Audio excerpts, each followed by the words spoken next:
વડોદરાના ડભોઈ એપીએમસીની આજે ચૂંટણી ખેડૂત વિભાગની 10 બેઠક માટે મતદાન સાંજે 5 વાગ્યા સુધી મતદાન ચાલશે 6 બેઠક બિનહરીફ થતા 10 બેઠક માટે ચૂંટણી 56 જેટલી મંડળીઓના 811 જેટલા મતદારો આજે મતદાન કરશે તો ડભોઈમાં આજે એપીએમસીની ચૂંટણી જેનું આયોજન કરવામાં આવ્યું છે ચુસ્ત પોલીસ બંદોબસ્તની સાથે તમામ વ્યવસ્થાઓની સાથે આજે મતદાન થશે ખેડૂત વિભાગની 10 બેઠક માટે મતદાનનું આયોજન કાંકરેજ પંથકમાં યુરિયા ખાતરની તંગીથી દર ભટકતા ખેડૂતો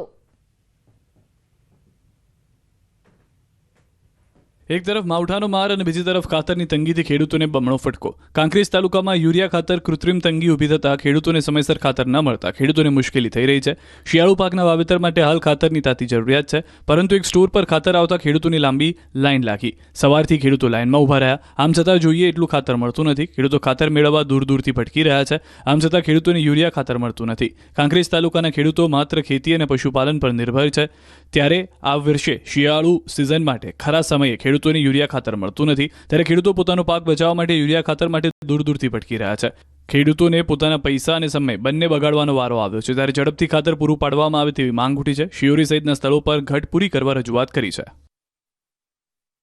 હવે વાત ખેડૂતોને મોટો ટેકો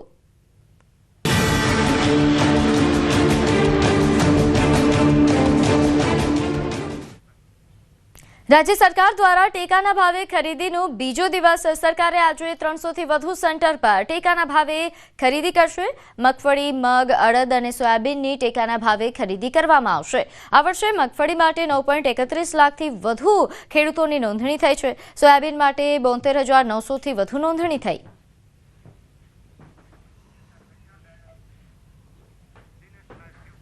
ત્યારે હાલ મારી સાથે સંવાદદાતા દિનેશ જોડાઈ ચૂક્યા છે દિનેશ આજે ટેકાના ભાવે ખરીદીનો બીજો દિવસ ખેડૂતોમાં કેવો માહોલ પ્રથમ દિવસ કેવો રહ્યો તે પણ જણાવશો